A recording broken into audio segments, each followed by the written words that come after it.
Thank you. Good morning, everybody. Sorry there's not enough chairs, but we'll do our best here. Now is the time set aside for a public hearing regarding the 2019-2020 Cumberland County Human Services Plan Block Grant. Robin Poland, Amy Strace, and Carl Hall, Jack Carroll, whoever would like to start. That would be me. Okay. Go ahead. I'll handle this part.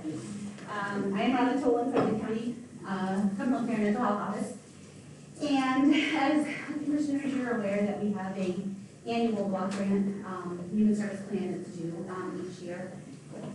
That block grant is made up of mental health, intellectual disabilities, substance abuse services, homeless assistance program, as well as the Human Service Development Fund. Those 5 different categories. So for mental health, I'll speak to that for a moment. We have a number of different priorities that are required. Let me back up for one moment. The block grant plan follows a specific template. So there's specific questions that have to be answered in the plan and by each of those departments and programs. So for mental health, on page, I believe it's 34, but I'm not sure here.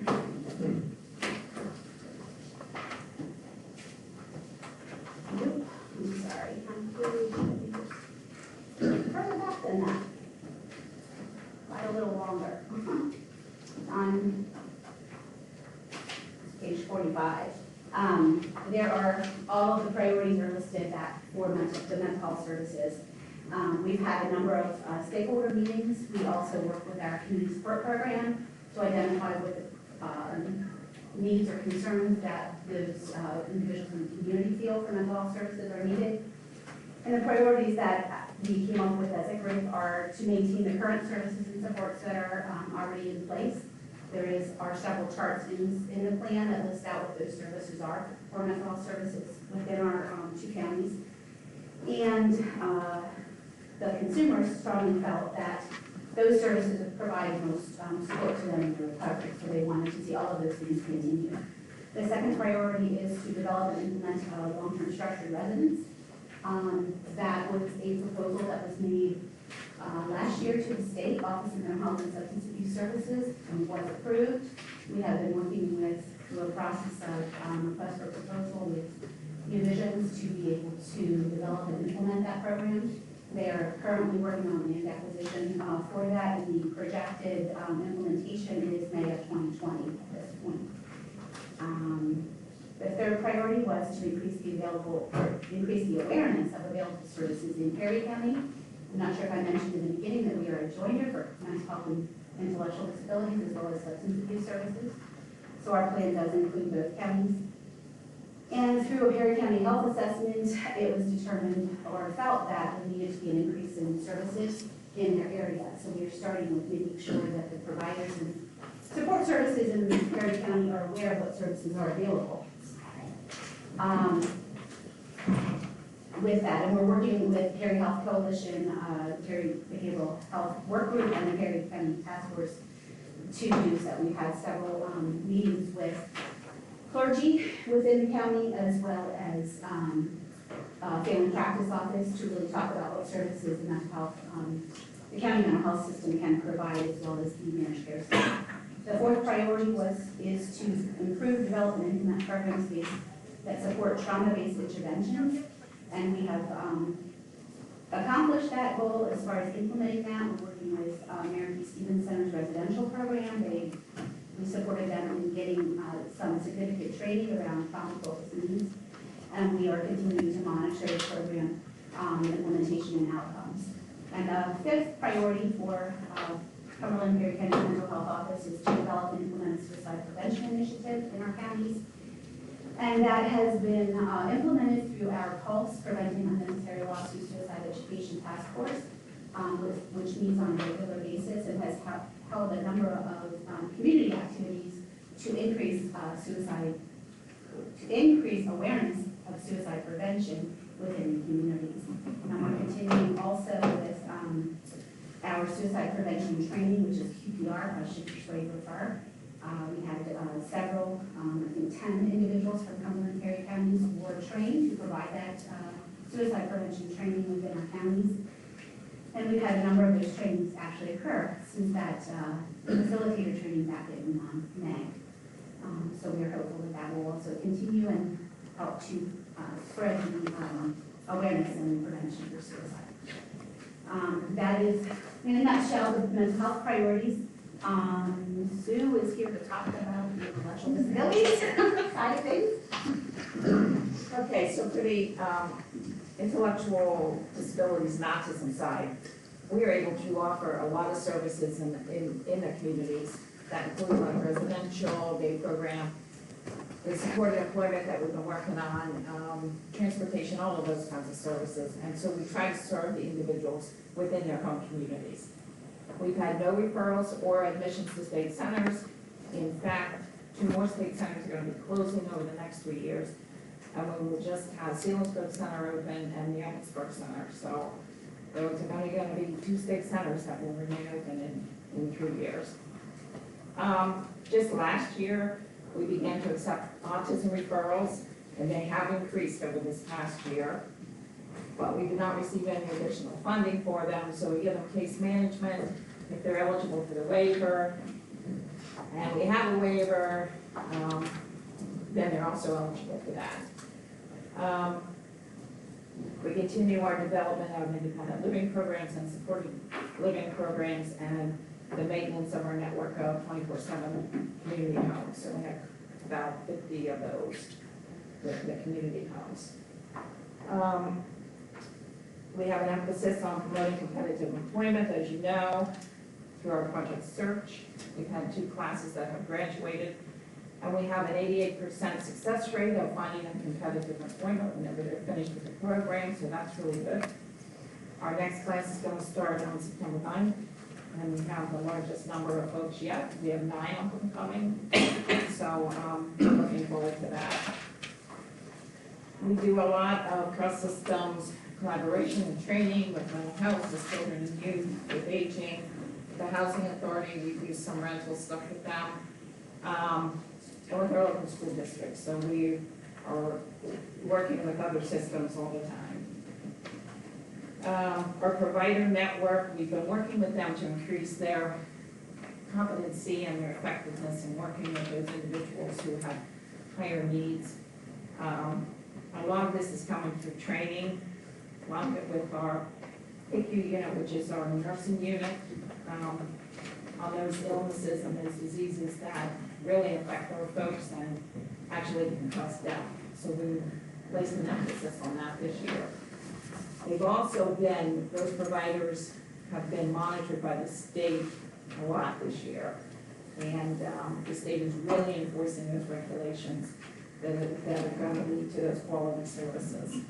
Some of those providers have been placed on provisional licenses and have had to give a corrective action plan. And we have been involved in helping to monitor that that corrective action plan is carried out. But, you know, providers still have that issue of staff, not being able to hire staff because of low pay and no benefits, so that's still a big issue, as it is with mental health and with drug and alcohol and with children. All of those, we still have staff turnover, and that impacts the quality of programs. And that causes parents concern when the staff keeps turning over and over. We still have our local IDD task force. It's primarily made up of parents and providers. They've been at this for 15 years now, and they're still going strong. And they meet once a month on a Wednesday evening, and they're working on those issues that are facing the IDD system.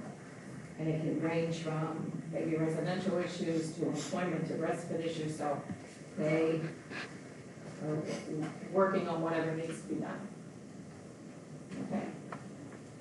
And then Jack for substance abuse services. Morning, Commissioners. Drug and alcohol is kind of a minority shareholder in the services department. We get a significant amount of money, about $400,000. It represents about 12% of our overall budget. What I will say, though, is that the flexibility that the block grant gives us in being able to spend that outside of the original parameters of those funding streams has been particularly critical in the last few years as our department has been pushed to respond to the opioid health crisis. That's been our priority for the last few years, and it will continue to be the top area of focus for fiscal year 2019-2020. As a quick reminder, we've come to realize that in order to be effective, we have to have a pretty comprehensive strategy for addressing the epidemic. And we've boiled that down into 5 components: reducing the massive oversupply of prescription opioids in our community, increasing access to naloxone, the opioid overdose reversal medication, increasing access to substance abuse treatment, all forms of treatment, especially including medication-assisted treatment, continuing strong community education and prevention efforts, and continuing strong law enforcement, drug enforcement efforts. We're not involved in the drug enforcement field, so our focus has been on the first 4 of those areas.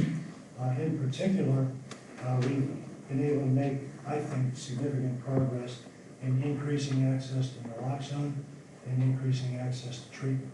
So I want to focus my comments on those. As you know, several years ago, we began working with the local municipalities to encourage them to have the police officers trained and equipped with naloxone so that they could complement the terrific work that EMS has been doing for decades. And all 16 municipal police departments have responded to that call to action. And the latest data that I have is from the end of 2015 through June 30th of the current year, a total of 316 opioid overdoses in Cumberland County have been reversed as a result of Narcan or naloxone administered by police officers. So I think we owe a great debt to those police officers for again adding their efforts to the efforts of other first responders. We know from the data that we're keeping that they have about an 85% success rate.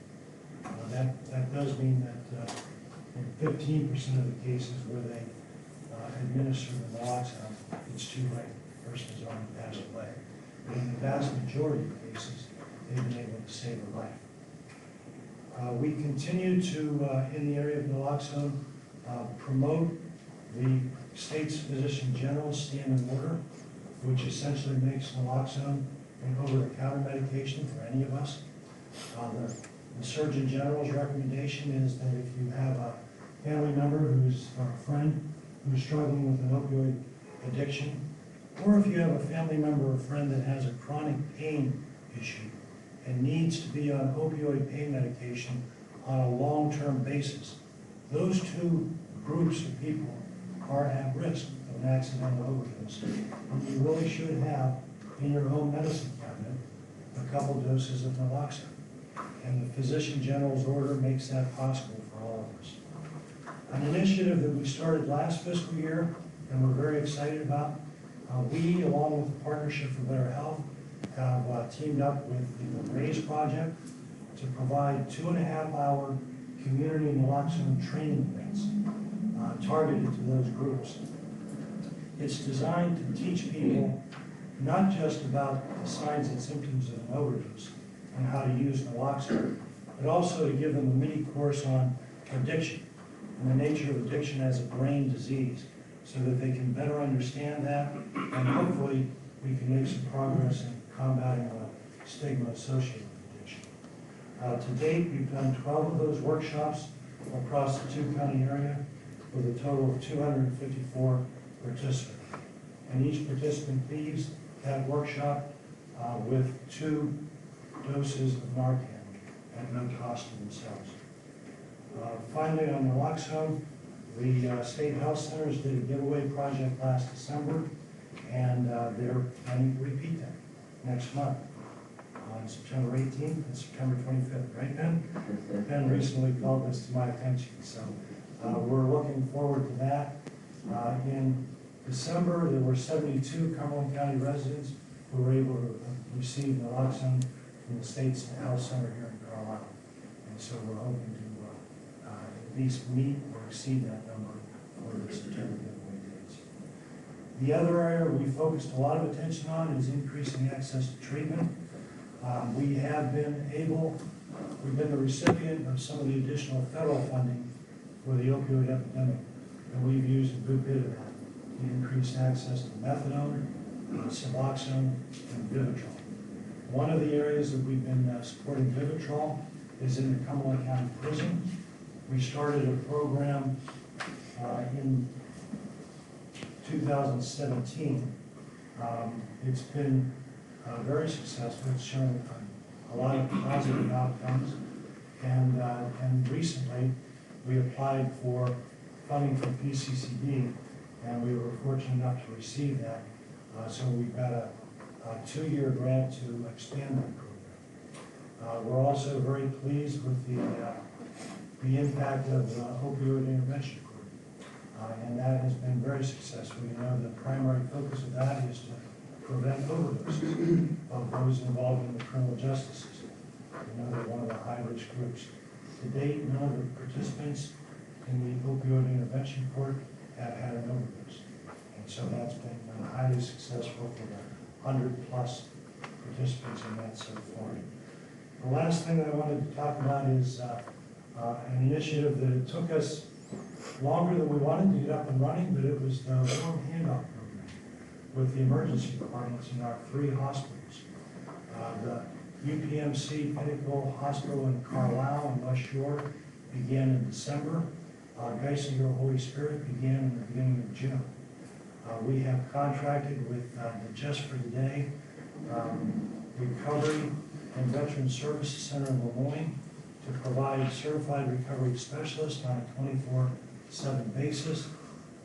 Through the end of June, they responded to 55 calls where patients were willing to talk to them.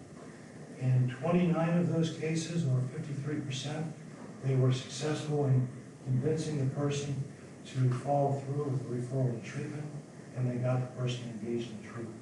So we're very pleased with that. 53% might sound like we could do a lot better, and we think that we can. We have some ideas for improving.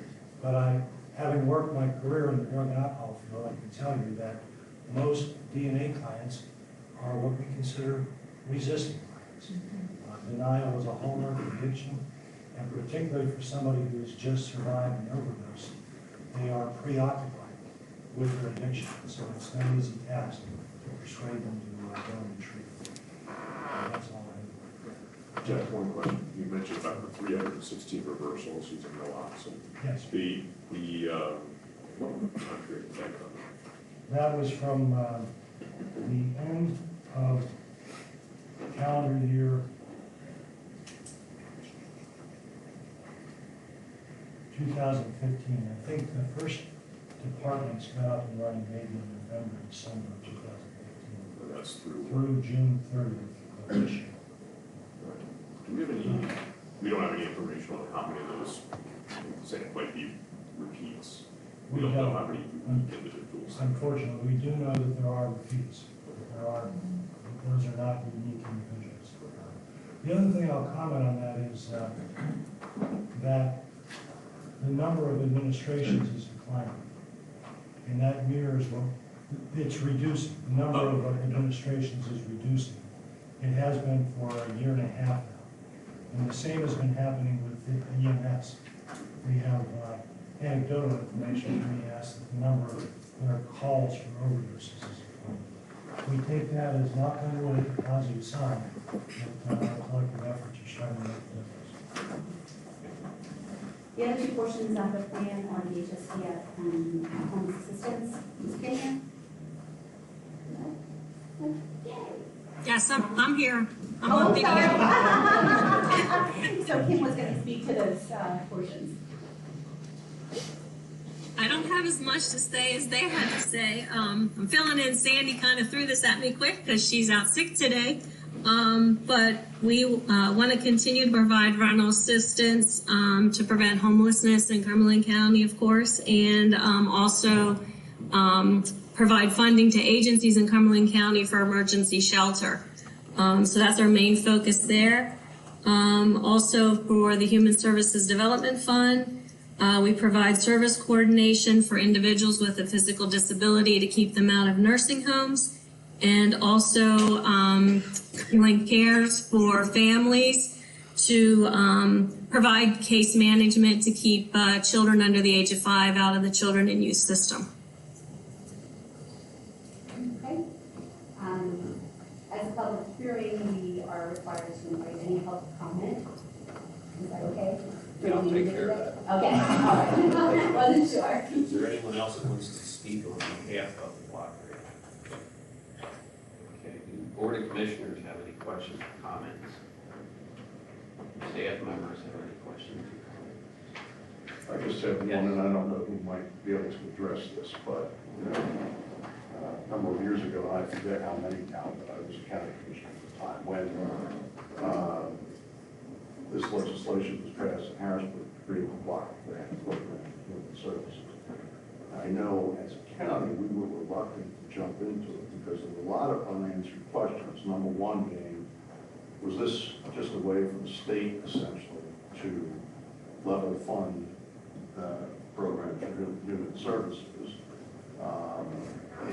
And then number two, there were some issues relative to potential liability on the county's part with respect to how much funding, if we have this flexibility now, how much funding we're going to take for this need and put over for that need, and now the county's not compliant. I know that was one of the concerns, but we had a big hearing on this, if I'm not mistaken, on fire companies in Silversburg Township. A lot of people showed, a lot of providers showed of the concern about the implementation of the block grants. So we decided, I guess, just a few years ago to participate in the block grants. So my question is, now having the experience of this, are we still pretty much allocating the level of funding provided in the different areas to those areas? And how has, I think Jackie indicated that it's beneficial relative to drug and alcohol, but I'm kind of curious, funding has still remained relatively flat, is that correct? Yes. We still get the same amount. The only difference is now Perry County gets their money, Cumberland County gets their money, then Perry County has to send the money for MHIDD and DNA to us so that we can continue to operate as a joinder.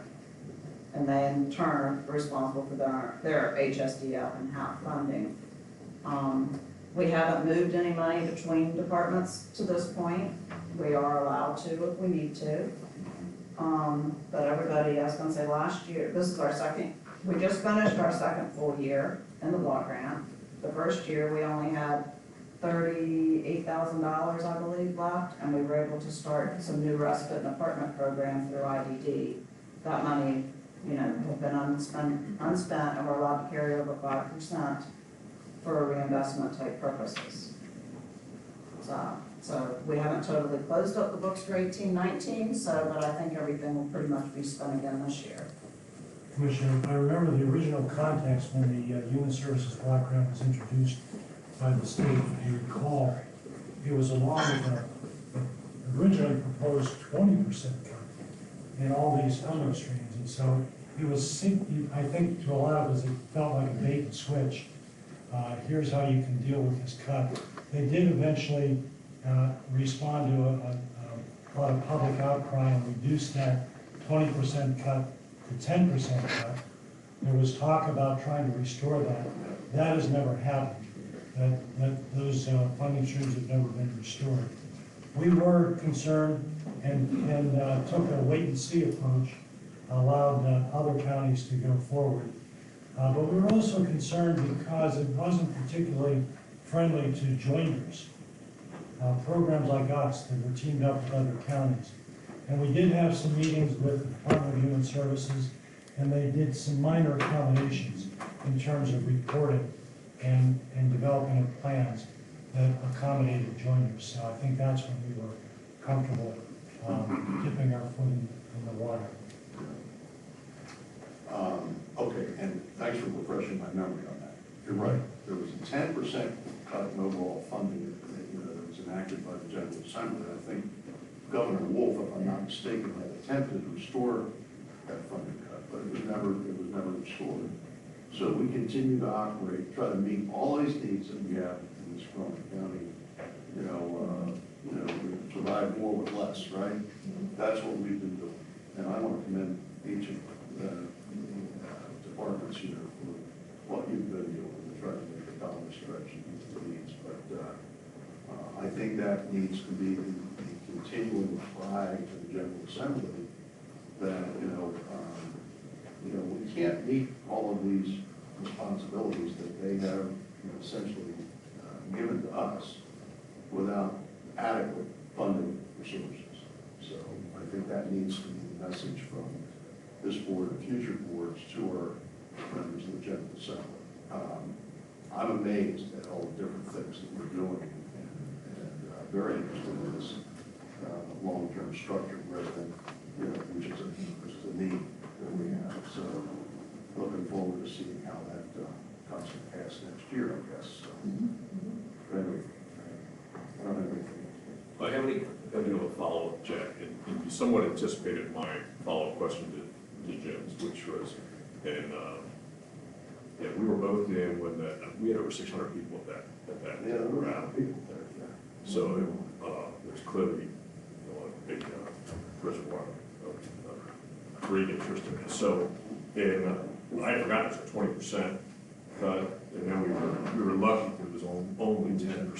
So, but I did remember there was a cut there, so it wasn't double funding at all. It was massive, substantial cut. So the question I had is, now that we've got some distance between today and that day, and everything's shaken out, because the promises that were made were all this flexibility is going to offset, blah, blah, blah. Do we have a clear vision of where any significant dislocations may have resulted from the give and the take, what the end result was, and are there any glaring gaps that resulted from that? How Not that I'm aware of it. That might be best addressed by Ron and Sue, since the majority of the funds within the block grant fall to the NH and IDD. For drug and alcohol, we have essentially two funding streams in there. And one of them could only be spent on inpatient, non-hospital residential in the past. It was never a problem because we had a great need there. But now we can spend it wherever. And with the emphasis on increasing medication-assisted treatment, it has given us that flexibility. It's also, we haven't used it, but it's also nice to know that if there are surplus funds in a given year, and our department has been the beneficiary of some of that additional federal money, so that could happen in any given year. We can carry over some of that and use it in the next year, and that's nice to have that flexibility. So for us, it's primarily been a positive, and I'm not aware of funds being significantly shifted from one unit service We have line not to spent a another. penny in 2 years. Well, I'll redirect the question, I guess, to Robert, anyone you want to refer to. Can we point to any significant dislocations that in our programming that resulted as a result of this shell game that took place? Well, I think initially with Jim's training, I was gonna say, I think initially the 10% probably did experience some issues and concerns with providing the level of community support that we had provided before. That followed several years of flat funding as it was. Right. But with MA expansion and some other initiatives, we have been able to not, those concerns are still there, but they're not there to the same extent because we've been able to look at the funding that was previously county-based funds for things like outpatient and partial hospital and inpatient, where medical assistance expansion allowed additional individuals to So that'll fill some of get those those gaps. services. So we've used them as county-based funds for other And if services. we had not had the expansion, Correct, it would have been, it would have been a lot worse. Yeah, there would have been more gaps and concerns. Also with the extended acute unit at Dyson Holy Spirit closing, we did have additional folks having to go to the state hospitals because we had fewer community beds to be able to utilize. So those kinds of things, and with the LTSR, we're hoping that that will alleviate or divert some of those referrals to the state hospital, so that they're better able to be supported in the community. well, the state's capacity has also been changing Correct. downward. Right. That's correct. Amy, you- It's been actually, Robin hit the very points that I was thinking through. The fact that Geisinger purchased Holy Spirit and then they decided to close their extended acute program meant that we were no longer contracting for that service. Our contract had been over $100,000, so basically that backfilled our budget. Medical assistance expansion helped us greatly during that season. So thankfully, those two things aligned, which saved us. But I will say, I agree with Commissioner Hertzler, that the fact that there hasn't been the ability to restore those funds, I believe what we're seeing is the trickle-down effect now, almost a decade later, with our residential programs, because we are struggling to retain a qualified workforce. The IV programs, I believe that that's in part why we're starting to see provisional licenses, because they're using temp agencies, so they're bringing temporary staff in to work with individuals who are sometimes more challenging to work with. And then people quit, and so costs go up, and yet we can't retain a good workforce, and we know it is challenging to recruit, and it's expensive to recruit, and it's a better thing to be able to retain a qualified workforce. So that's an area where I think especially IV and MH are definitely struggling, and we would love to be able to have a more sustainable means of raising salaries for individuals who work in our programs. So let me ask a tough question, which is, where's all this going? If nothing changes, where's this going? In 2 years, 4 years, what would you think? Well, our plan is, in fact, you'll see when we get to the contract part of this meeting, we've actually added a position at Geisinger's Holy Spirit due to increased utilization of services, so we'll get to that point. So we are strategically thinking about if we need to make programmatic cuts, where might that be? And we've philosophically been talking a lot across our, I'm going to say our county silos, that if we use more preventative strategies, QPR, suicide prevention strategies, if we were able to intervene with early intervention with families and children sooner, we may not have to build LTSRs later, those big expensive operational costs. So our purpose is to really focus philosophically about how we can create a workforce that is knowledgeable and who is able to have a strong cross-systems awareness, and that way it keeps us lean and efficient. And it also then helps us to be able to drive the bus with knowing where the gaps are, and philosophically, if we can, as a workforce, align to make the whole system move that direction. So prevention is kind of the direction we're looking at. Very cool. Thank you. Yeah.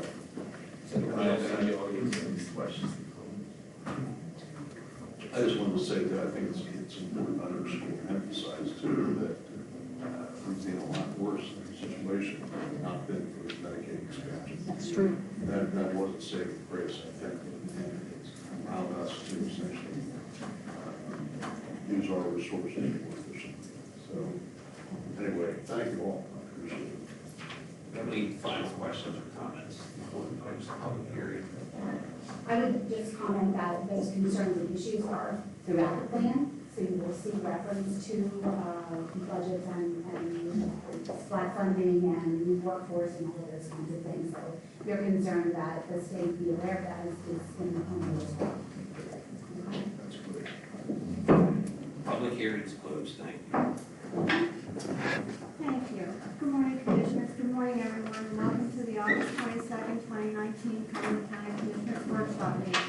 Please stand for me to allegiance by saying, I pledge allegiance to the flag of the United States of America and to the republic for which it stands, one nation, under God, indivisible, with liberty and justice for all. Thank you. I call this meeting to order at 9:35, and at this time, I'm going to for public comment. Hearing none and seeing none, we'll move on to agenda item 3. And I will call on Commissioner DeFilippo to present Rebecca Fickman for an award for her 20 years of service to Cumberland County. Rebecca, will you read and then you sworn to this come forward?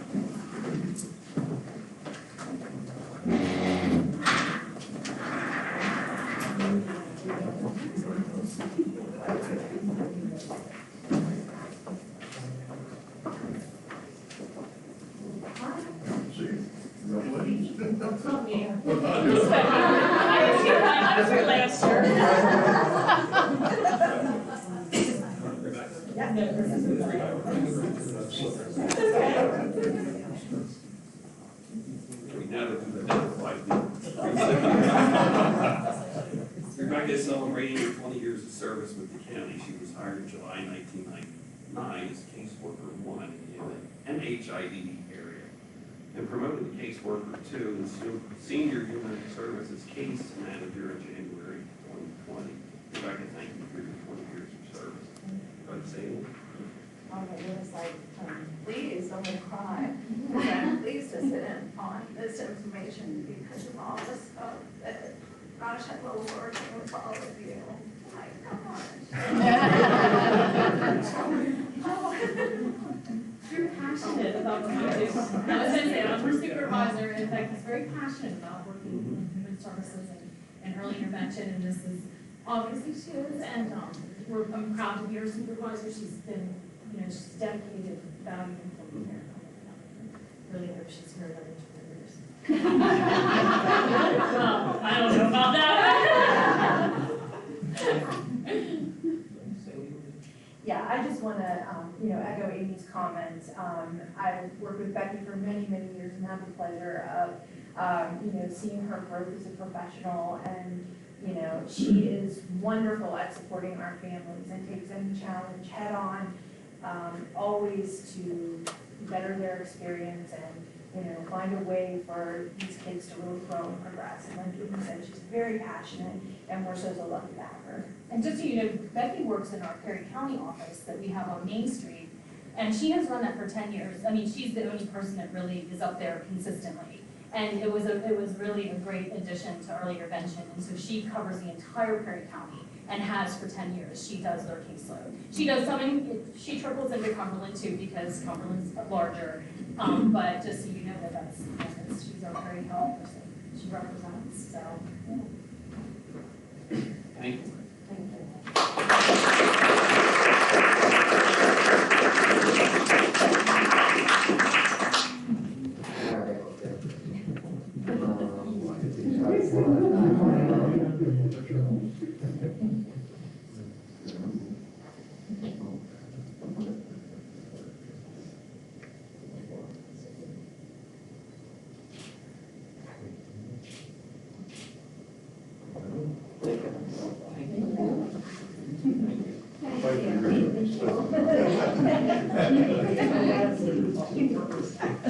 Next, Commissioner DeFilippo will present an award to Lori Dunn for her 20 years of service to Cumberland County. Lori, Linda, please come forward.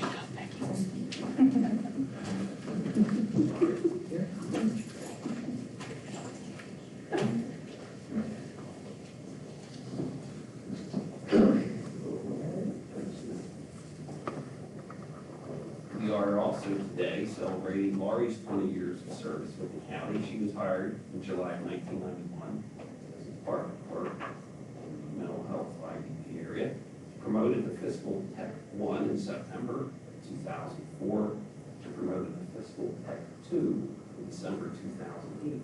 Laurie, congratulations and thank you for your years of service with the county. I'd like to say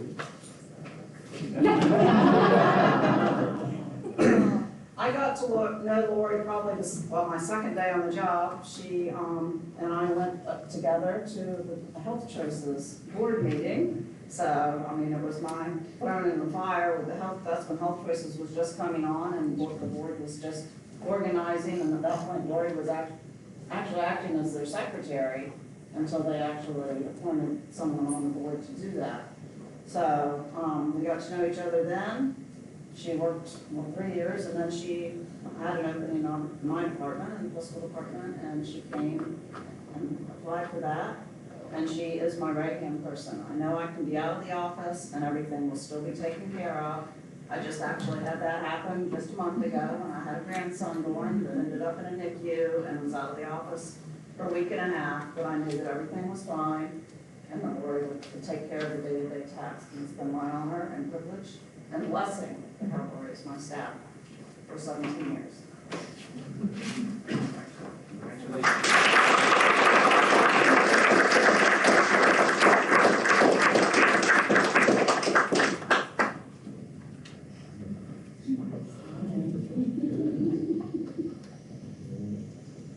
Take some of this onwards.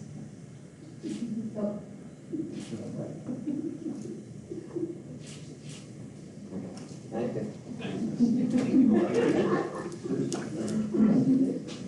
Next, there will be certificates of recognition that will be presented to Bob DeGrasse and Beth Thornack for the implementation and dedication to the Cumberland project. Bob and Beth, forward please.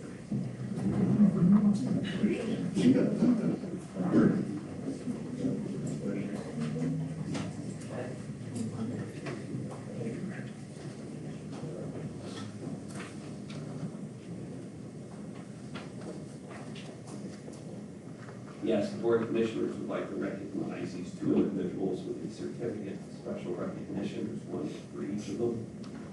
I'll read the first one. The Board of Commissioners hereby recognizes and congratulates Robert DeGrossa for his dedication to the Cumberland County Kronos project. Because of Bob's leadership, our county now has a fully automated timekeeping system that has transformed payroll and information available to management. The implementation of this system is another step forward in keeping the county efficient and effective. It is with extreme appreciation that the Cumberland County Board of Commissioners recognizes and commends Bob for his dedicated service to Cumberland County, presented this 22nd day of August from the Cumberland County Board of Commissioners. Robert, congratulations.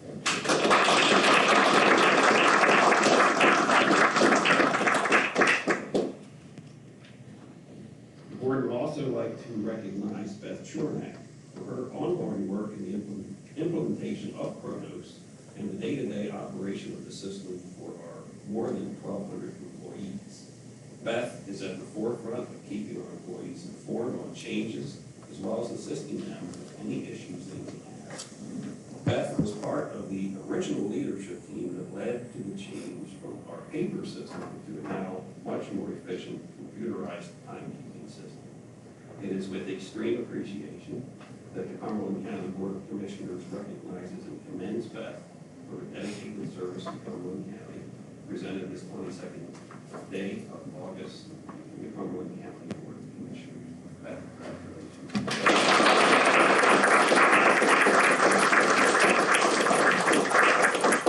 This was a very long and very trying project, and these folks really kept it going.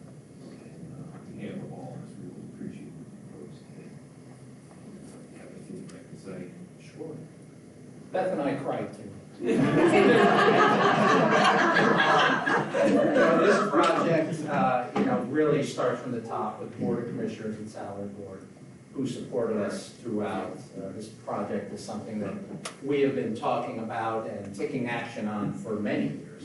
Our 24/7s went live with the system in 2014, and then over a 1.5-year process, we got the rest of the county off of the very time-consuming and inefficient paper-based process into this automated system. I think Beth and I were probably the most visible people on this project, but there were a bunch of other folks who were involved in this too. We affectionately called ourselves Cronus Club, and that was Dana and the support from finance, and Holly and the support from HR, Mark Adams and his folks, and Beth and all of her folks. But really, we... And your folks. And my staff too, they were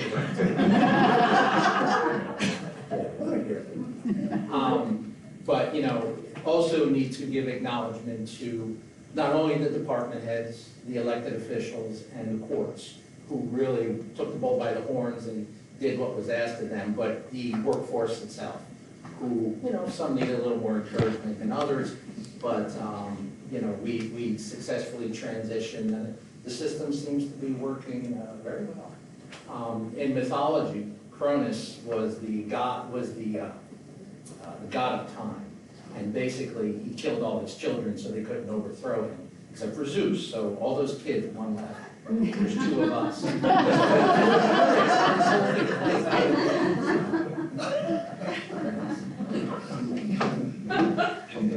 No.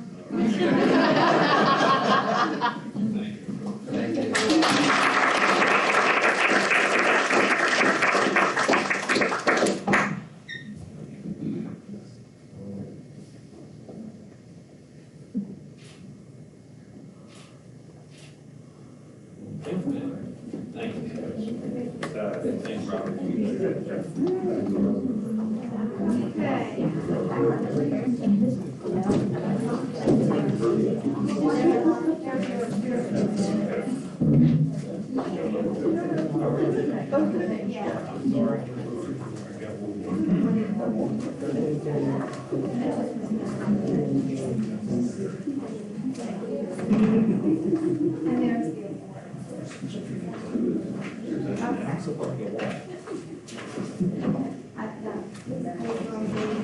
you can just recognize them for that, they already received it.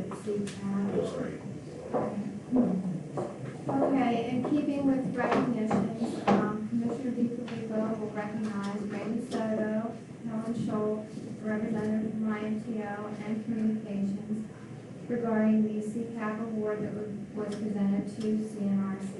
Would you all please come forward?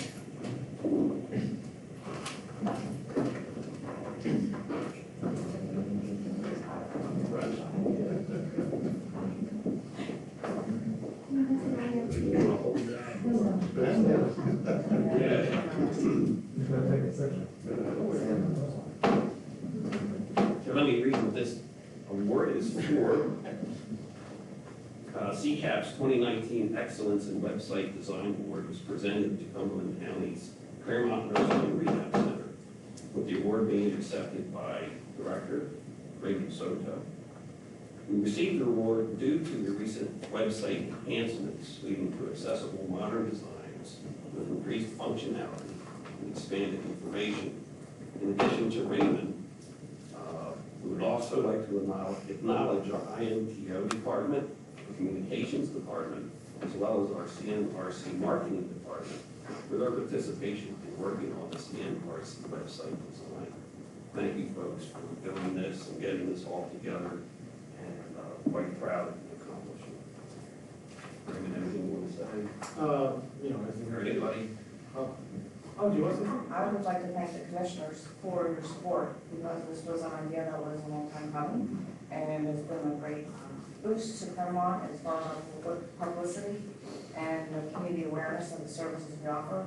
I really want to say thank you to Intel and Communications for the countless hours of work to make this reality. Thank you.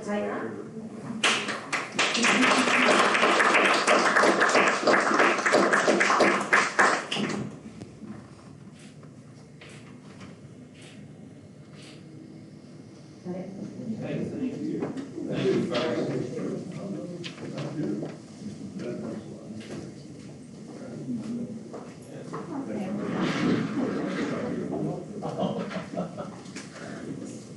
Okay, I'd like to move on to agenda item 5, and Tim Whalen is here to discuss the redevelopment authority's emergency solutions grant administrative agreement. Tim? Greetings, good morning, Commissioners. Thank you very much for the opportunity to talk to you this morning. This particular Emergency Solutions Grant Administrative Agreement represents a renewal of an existing agreement between the Redevelopment Authority and the county for the administration of the Emergency Solutions Grant.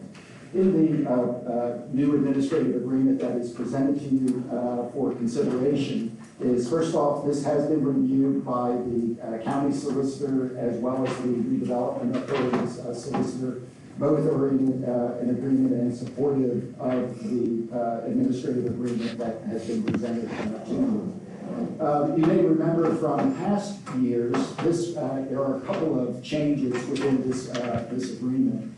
One of the things that has always been wonderfully challenging with these administrative agreements is that the emergency solutions grants are an 18-month grant. And when we get multiple years of grants provided to the county, which has brought hundreds of thousands of dollars into the county for doing this important work to address homelessness, the overlapping of the years has made grant administration, we'll just call it fun. So it's made it very challenging at different times.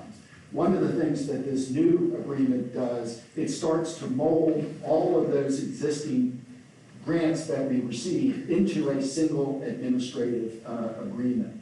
So it makes this, first off, this will be a 3-year agreement. It'll take us through 2022. And it also provides opportunities, again, because of those multiple year overlapping, it also creates an opportunity, when appropriate in the future, to renew this administrative agreement. So that's a key feature of this new agreement is, one, molding these multiple years into a single agreement, and then also creating the opportunities for renewals going forward in the future. It also does some minor other administrative changes in terms of time period for bringing in monies and then distributing those monies back out in order to facilitate that process. But for all intents and purposes, the basics of the agreement remain intact except for those points that I mentioned to you. So we worked very closely, as Sandy was a part of some of these meetings and with others, hiding that here in the back corner, to bring this, create the discussion about the need for the renewal and then how best to create a new renewal that will work in the best interest of both the county and the redevelopment authority. Any questions? Thank you. Great, thank you, sir. Okay, next we'll move on to agenda item 6, and just as a follow-up, we want to make sure that there are no additional questions regarding the Human Services Plan that's going to be adopted hopefully on Monday. Any questions? Sandy, could I guess we can move it? Absolutely.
Next, we'll move on to agenda item 7, contracts and grants.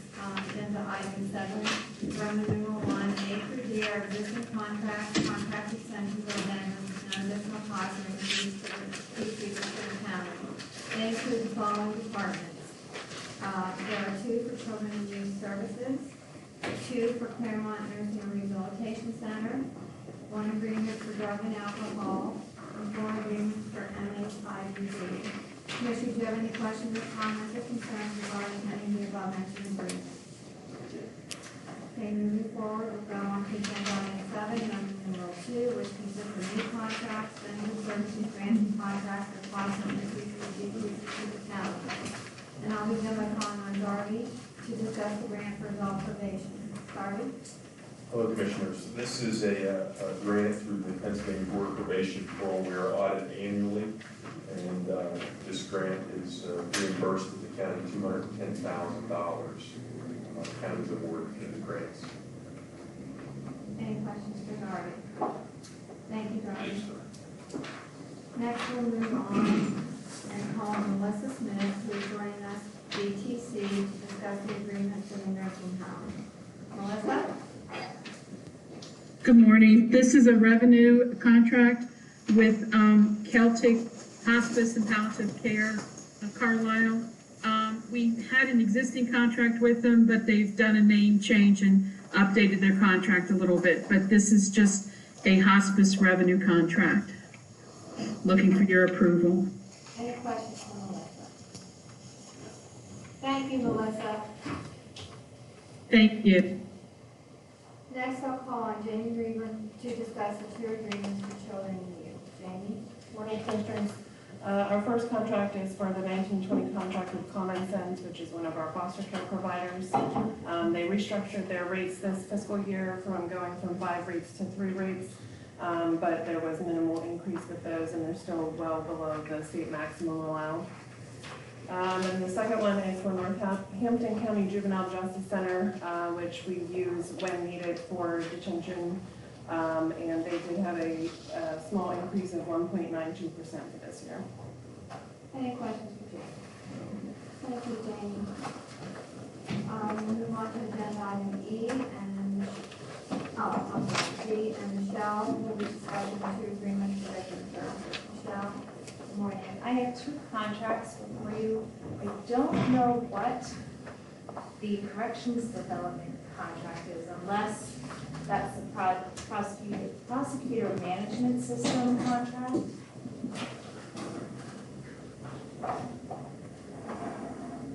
It says add texting and email. Okay, yeah, so we have a prosecution management system that is a database for the entire district attorney's office. Victim Services uses that also. I have a grant that allows us to text and email notifications to our victims and our witnesses, which will make it easier to communicate with our younger population and maybe free up some administrative assistance time.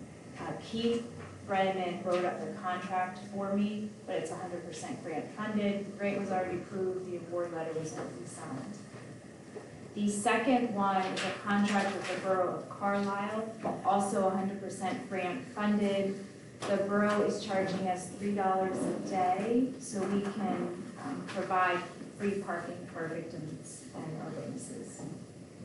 Any questions for Michelle?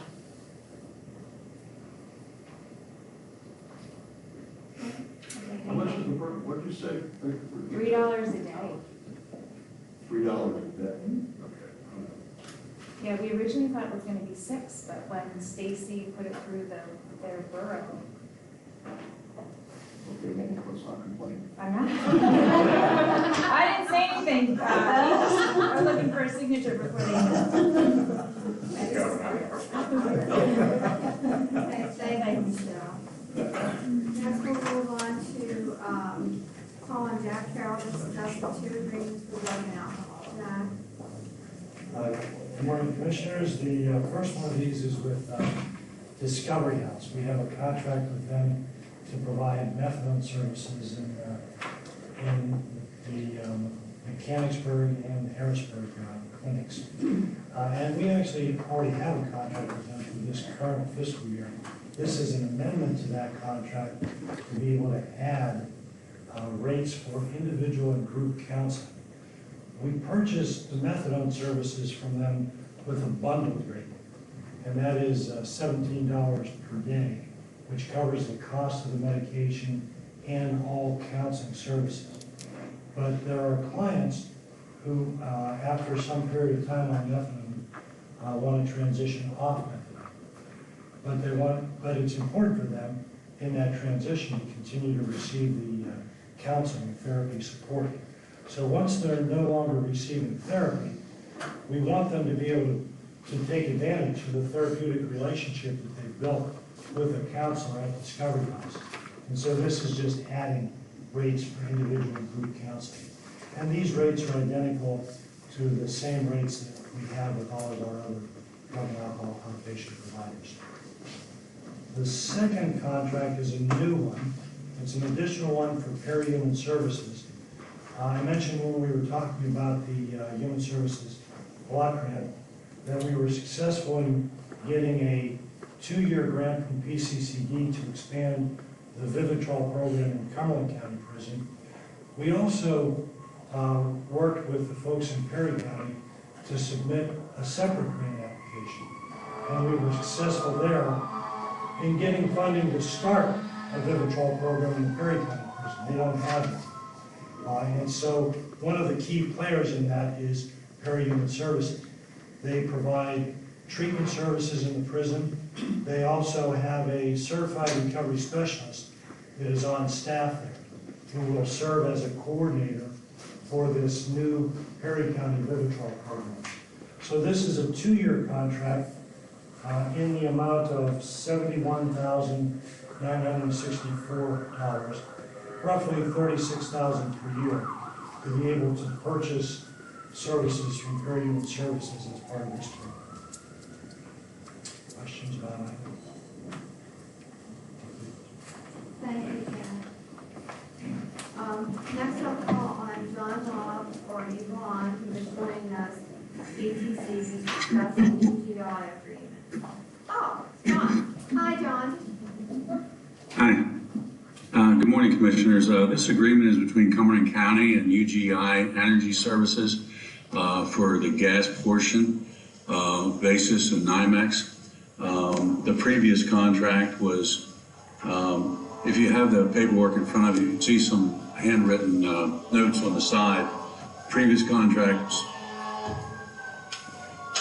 The previous contract was $296 per decatherm, and this was $280. And it's a savings of $48,530. And it was competitively bid with using Provident Energy, and through the competitive bidding project, UGI ES came in as low bidder.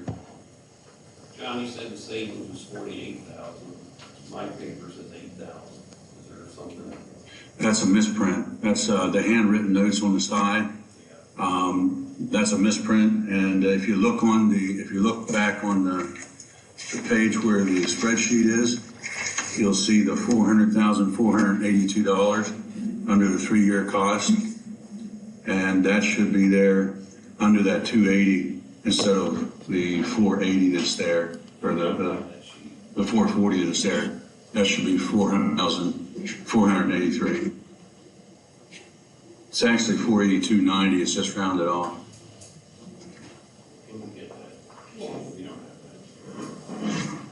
You're saying the previous was 480, say 489,000? John?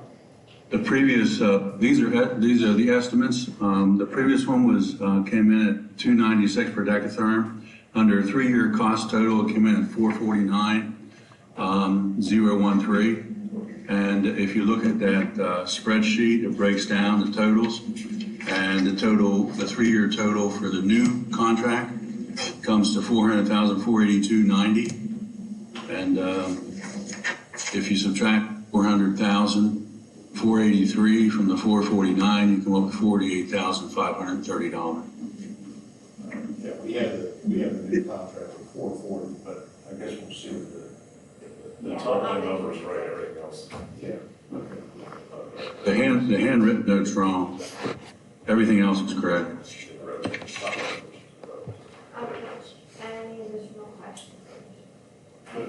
John. Thank you. Next, I'd like to call on Holly Sherman, who will be discussing the agreement for human resources. Holly? Good morning, Commissioners. This is an addendum to our contract with Concentra for them to begin providing TB tests for our prison employees, which is pre-employment and on an annual basis. It's actually going to end up being a cost savings. The previous provider charged us a higher rate, and we were able to negotiate a lower rate of a savings of about $74 per test. This is an estimate. The increase is an estimate based on projected numbers for the future year. Any questions for Holly? Thank you, Holly. Next, I'd like to call on Sue Carvon to discuss the non-agreements for MHIDD. Sue? Yes, good morning, Commissioners. So the first two contracts under early intervention are 18-19 amendments. For Lowell Crawford, it's an increase of $858 due to authorizing additional services for her. For Aspirations, it's an increase of $140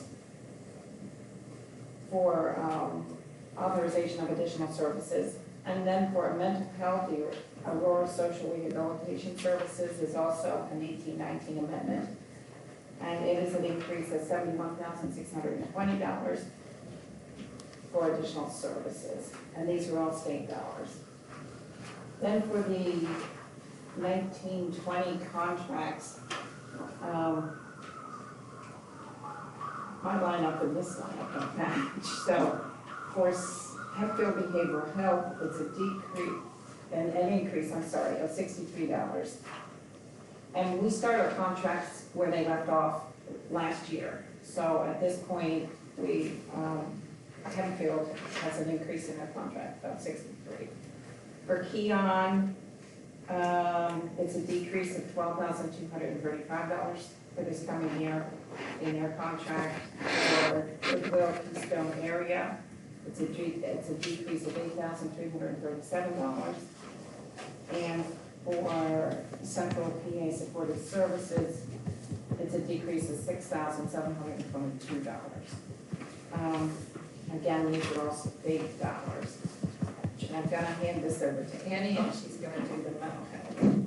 Yeah, for the mental health contract is for Geisinger Holy Spirit, and this was in part what I referenced earlier, increase of 28, no, I'm sorry, these are 18-19s. Yeah, these are for additional services provided in outpatient, partial, and targeted case management. So in addition of 2884, and then an increase of 199,270, and actually for administrative case management at Geisinger Holy Spirit, we're adding a position there, in part because of utilization and need, and just maximizing opportunities. You know, we don't want people to have to wait longer than necessary for services, and if we can start putting a case manager to even start the intake process, it'll help facilitate that process a little more expeditiously. Have we ever, Any questions? Annie, have we ever had a case manager on site in Holy Spirit? Yes. We have? Yes, in fact, we just had a recent retirement of our BSU director, and with trying to look at the number of citizens being served in our West BSU with NHS Stevens Center, and then looking very similarly at the number of citizens being served in Geisinger Holy Spirit, those numbers of citizens being served are almost the same, and yet Holy Spirit had one fewer staff person. So we wanted to try to increase the staffing in order to expand the workload a little bit better, so that Geisinger staff were not needing to do a whole lot more than what we would expect NHS staff to do, balancing work. Any other questions? Thank you. Next we'll move on Travis Shank to discuss the two agreements for the prison. Travis? Good morning, Commissioner. The prison is seeking authorization to renew its contract with LexisNexis. LexisNexis provides the software and updates monthly for our inmate hall library. The contract is for 3 years, it covers 2 terminals at a cost of $26,532. This is an increase of $612 over the 3-year contract. The cost of this contract will be paid for out of the inmate canteen fund. question, but Travis, is probably not directly to you, which is, I would imagine, wouldn't we have LexisNexis subscription elsewhere in the county? I'm not aware of one. In West Wallingford. Okay. All right. It's usually kind of the one everybody had, I thought. So. Double check, but I don't know. I'm just curious if we're maximizing our, but that's fine. The second contract is with PA Counseling Service, provides our counseling for our special offenders, male and female, and also in some rare occasions for our autistic inmates that come in. The amount of this contract is for $8,840. This is an increase of $3,055 from the previous contract. But I want to note that this is for a full year. Last year was an inmate that's combination with our special offender. He passed away, and this is for a full year. Any questions for Travis? Thank you, Travis. Claudia is joining us, BTC, to discuss our technology agreement for public safety. Claudia? Good morning, everybody. Public Safety is seeking your approval to engage in an agreement with Tower Technology Incorporated for them to conduct a comprehensive structural analysis on 4 of our public safety radio towers located in the county. Tower Technology will evaluate each of the towers and their compliance with the current Telecommunications Industry Association 222H standard, which basically that looks at things like wind gust speeds, seismic loading considerations, the steel design, the climbing, and the foundations. This type of analysis is part of our P25 Public Safety Radio project to ensure that they're capable of the changes that will be forthcoming in terms of equipment and or identify any shortcomings and possible solutions. This vendor has conducted these type of studies for us in the past and given quality results. The cost for all 4 towers as a package is $11,100. And we did seek out 2 additional competitive quotes, and Tower Technology was right spot on with that. Any questions for Claudia? I do have a quick question. How often is the industry standard, how often is it revised? Is it an ISO standard? And the reason I'm asking is it feels to me like we went through this not too long ago, maybe 10 years, but so I'm questioning, are we going back and re-looking at towers that were looked at before, or are these different towers than we last looked at? Does that make sense? So I don't have all the answers to that. I'll definitely seek those out for you, but I believe that the standard came out in 2006 and has been revised, I believe, twice. I know that the towers that we're evaluating have not been evaluated against the H standard. They were Rev G, I believe, is what they were last evaluated at. So we need to make sure that the towers are capable of the things that we're going to need to do to them to make it ready for the next radio system. Okay, so it's not like we're going back. The standard's not changing so often that we're going back and revising our expectations of these towers repeatedly. I think you've answered my question. Yeah, I don't know when Rev G was issued. I would, I'll have to check with Brian and find out what that year was, but I know it has been quite a while. I think it'd be nice to know, of all the towers we own, when were they last looked at, what standard are they under, and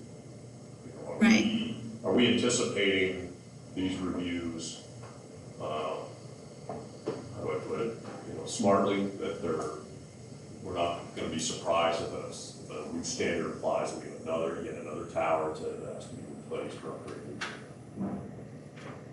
Right. Yeah, I'm not sure. I can get together a spreadsheet that lists each of the towers and get you all that data, and you can look at it. I don't know enough to tell you. I mean, some of this is because I've been here a while, so these issues keep cycling back through. It would be helpful to me. No hurry on that, but if we could have a profile, a one-page profile on all of our towers, when they were last reviewed, and what standard they're under. Absolutely. That actually might be part of the documentation we already have. So I just have to get that, and I'll forward that up to you. Wonderful. Thank you. Any additional Yep. Yeah, Claudia, I think we've been the discovered we have 2 towers that do need replacement. Did they go through a similar review and inspection at some point? Yeah, so again, I only know enough to be dangerous here.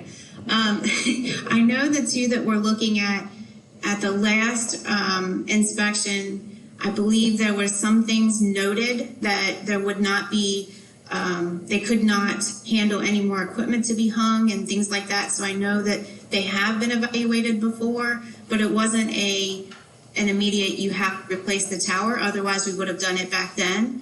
So doing this analysis now, just reiterify that we definitely need to replace those towers. Thank you. Yep. Thank you, Claudia. You're welcome. Have a good day. You too. Next, I'll call on Kirk Stoner, who will be joining us BTC to discuss the grant application for the household hazardous waste event, followed by agenda item 8, which is discussion of advertising ordinance 2019-. Good morning, Commissioners. The first item on the agenda here is our grant to help support the household hazardous waste event. This is from DEP. It's for $7,392. It offsets our costs for our household hazardous waste in July. So we have, we just did another event Saturday. We have another one in September. So you'll see grants like this coming through in the future. I know in the past we did 1 large grant for our one event. This year, since we're doing 3 events, you'll see 3 separate grant requests. So this is just for that event, the first event? The first one was $23,519. Our reimbursement will be $7,392. We have to take off the fees that we collected as part of the event. We're not able to be reimbursed for those fees, and we collected about $8,735 in fees. That was July 18th event. That's correct. Okay. Any other questions, Commissioner? Okay, Kirk, you can move on to the next agenda item. Sure. Commissioners, the next agenda item is a authorization to advertise for a decreased weight posting on Roush Bridge, which is on North Dickinson School Road over the Yellow Breeches Creek in Dickinson Township. As part of our inspection process, the bridge has shown ongoing deterioration, so we need to move the weight posting from 33 tons for singles, 25 for combinations, down to 9 tons for everything. So we have this in motion now. We've notified the Township Emergency Services and the school district of the pending change. Any questions for Kirk on that item? Thank you, Kirk. Yeah, thank you.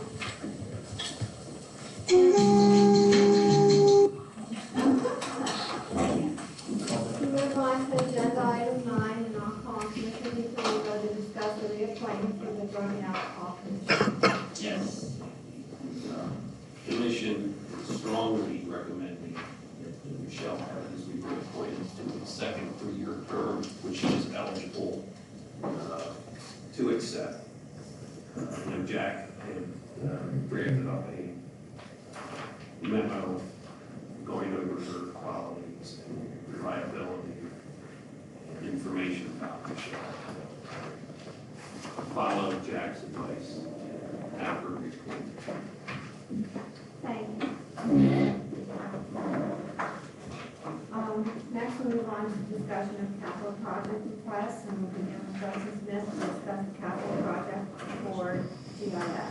Yeah, so this is a request for a 2020 flight to capture ortho imagery, which is a top-down look. If you look at the map behind you, it's that traditional look you get from imagery from a map, and also to capture oblique imagery, which is a 45-degree angle from a north, south, east, and west direction. It's officially called a bird's eye view or something like that. That product definitely helps assessment. That's an important user. Kathy's here to answer any questions about that for assessment point of view. This is the $158,000 for a 2020 flight is less than the 2016 flight. The 2016 flight was $243,000. This cost reduction is because we are not going to have a USGS quality ortho imagery product. That is because in 2018, we received a USGS quality ortho product from Pima's flights. Pima flew Cumberland County at no cost to us in for their Next Gen 1 projects. So we had received that data from them, so we decided at this point it was not, we did not have to also get another USGS quality flight. There's also some cost savings in here from a special promotion that the country has, and some also minimal cost savings that we're having because other counties around us are also flying. And the tiles that we share with those counties on the border, we're not going to be paying for those tiles. Any questions for Justin? Yeah, Justin and I had a brief conversation about this. I mean, this is a significant savings as a result of the Pima flight that occurred, getting ready for the next generation one. The one question I had though, Justin, on this was, I thought there was discussion, the 911 board about when the state did their flights, that the counties could, buy up, as opposed to, us having to do our own flights. Yes, so there was a lot of discussion about buy-ups when the state contract was initiated in 2016, 2017, and Pictometry originally was a buy-up vendor for that. There were several unforeseen issues. I think there's a lot of blame to go around. We'll get into that, but there's a lot of unforeseen issues with Pictometry being a buy-up vendor. I think the biggest point was that they didn't realize that the Pictometry would also have to be flying in addition to their other contracted vendors. So it turned out that it would have to have 2 flights in the air at the same time, which was not a real cost savings. So the way the contract was written had some problems with Pictometry also being a secondary vendor. So it wasn't necessarily anyone's fault, but the way it was written now, Pictometry is no longer a buy-up option through the Pima contract. Has this been discussed at that state geospatial board, these issues, or has that come up at all?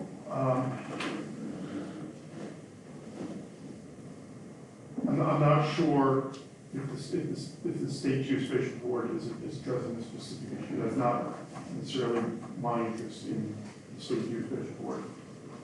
I've been more focused on the data side of that. The 911 data side of that. But this essentially will keep us up to date and is significantly less than what it was previously. So. Yes, major, $100,000 is significant cost savings. And in the future, we hope to continue to work towards a regionalization or statewide data capture. Pictometry, in the future, Pictometry might not be the vendor we go with. We did get a quote from another company, Fugro, which is more of a 3D imagery product, which was $300,000, something like that. So it was much more expensive. But we are looking to we are looking at different options, and and where the technology is to take advantage of any other cost savings or different products. Just one more question. So we allow all our municipalities to have access to this information? Yes. The way that Pictometry's contract is written, we can have governments underneath us, smaller than us, use the imagery. We can't send it up, we can't send it up to the state necessarily, but it's also written that if there's any kind of natural disaster, flooding, a hurricane, something like that, that we do get another additional free flow from them. They'll come in and do a post-disaster flood for us. I'm not sure to what extent do our municipalities take advantage. Sure. So we have it's called a Connect Explorer application. It's a web browser application that we provide username and logins for. We have 500 unique logins with 100 people can use it at the same time. And so we manage that account. That product is included in the cost of this flight for the next 3 years. So we have a 3-year funding for this product. And when you look at, we do have some municipalities that have been using this. We have a couple municipalities that viewed images through this Connect Explorer over 500 times in one calendar year.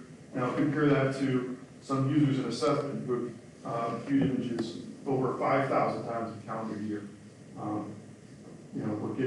We're definitely seeing some use out of it. Okay, well, let me ask the question, you get to the bottom I'm trying to get at, is that I know in the past, some of the municipalities were doing their own flights. It would seem to me that that shouldn't be necessary. No. I don't know of any municipality that's done a flight since I've been here. So they might be doing localized, maybe like a drone flight to go fly out and capture something. But okay, I just want to make sure that since we are, this is a taxpayer expense, that we're showing it. Absolutely, we're showing the municipalities have the access to this more sophisticated login application, but we also share all of this imagery through our property mapper as well. So any citizen can go on there, access the property mapper, not only look at the top-down imagery, the order imagery, but also the oblique side imagery. There's also a little widget in there that they can view that through. I just want to make sure that, taxpayers are paying for this, so we should make it available to our local municipalities, school districts for that matter. That's all good. Okay, Yeah, I have a Justin. question. Go ahead. I'm reading this, and to me, I find it confusing. I just want to ask a question here. It says in 2018, FEMA provided orthographic imagery that meets USGS specs. Right. Then it says as USGS grade imagery. Now, is there a difference between orthographic grade imagery? So is this in the contract proposal or is this in? Okay, so I think the specifications and grading are the same thing as regards to the USGS standards. We're not getting the USGS standard spec flight this time around in 2020. We did in 2016. We're not planning for it. Okay. That's it. Thank you. Justin, you did do a presentation in the finance meeting about the optometry for the commissioner. Yeah, photometry is a part of that, yes. Yes, like 3 or 4 weeks ago, or something like that. If you have that information, you want to forward it to them again? Yeah, I have like 10 slides. Yeah. Yeah, I can send it. Okay, so that'll be good. Sure. Okay, thank you. Next we'll move on to Melissa Cavanelli, who will discuss the 2 capital projects for the boards. Commissioners, I would like to say that Portland Pine Furniture has been on numerous agendas previously, and I just want to note that we have changed the capital to reflect the removal of the The executive chair. Yeah, thank you. I couldn't think of what it's called. the executive chair for $1,795, so the rest of it is just the courtroom rate. Courtroom and deliberation. So if you have any additional questions related to that, you can ask me, Melissa. Okay, The second capital project is for the upgrades to courtrooms 3, 4, 5, and 6 to make them capable of installing the FTR solution, which is the court recording software. As previously discussed, we are having issues with maintenance and retention of court reporters, and our last several recruitment efforts have been barely successful. I know that all the other counties around us are experiencing similar difficulties, so we are switching to a technological solution and replacing the court reporters with the courtroom technicians. But in order for them to do that, they must have an actual specific court recording software. So this project would allow us to upgrade 4 additional courtrooms with that technology and software. And you get support, you get maintenance. Yes, this includes maintenance, yes. Any questions, Commissioner? How long is the contract for? The maintenance agreement included in here currently is 1 year support package. We know what subsequent year costs are. She had the 1 year cost in here, I believe it's.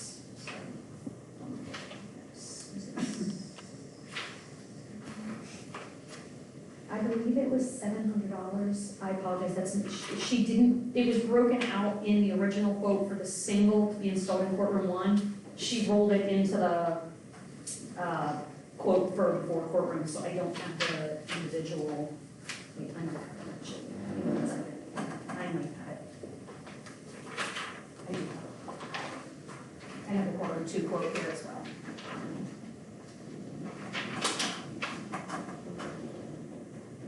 $789 per year. Phone and email support along with software assurance and 1 on-site preventative maintenance call for a 12-month period with a configuration annual rate of $789 per year. Okay, so then the 64,000 is a one-time cost. Well, it includes the 4 $789 for the year, yeah, so then if we do any maintenance agreement beyond that, would be over and above this, but at this time, we haven't engaged in that yet.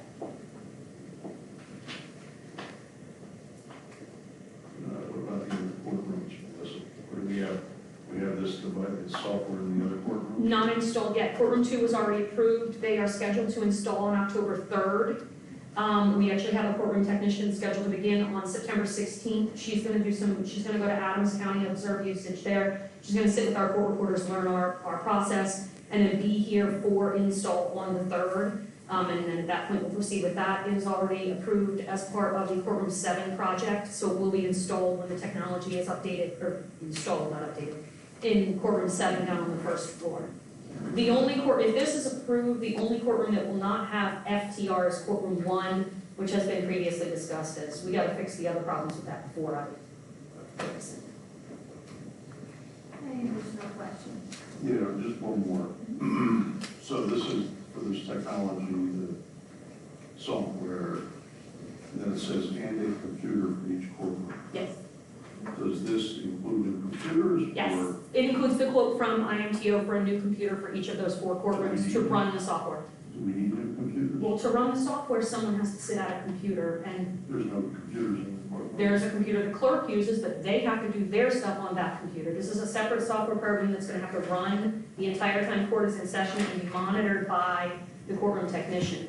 The computer that's currently sitting behind the bench is for the CRIS system. A clerk from the clerk of court's office sits there and data enters as stuff happens. That project was done a couple years ago. It enabled us to take POs and a bunch of other people out of the courtroom just sitting there writing all the same stuff down to take back to their departments. It's electronically transmitted, so I can't have 2 people operating off the same computer at the same time.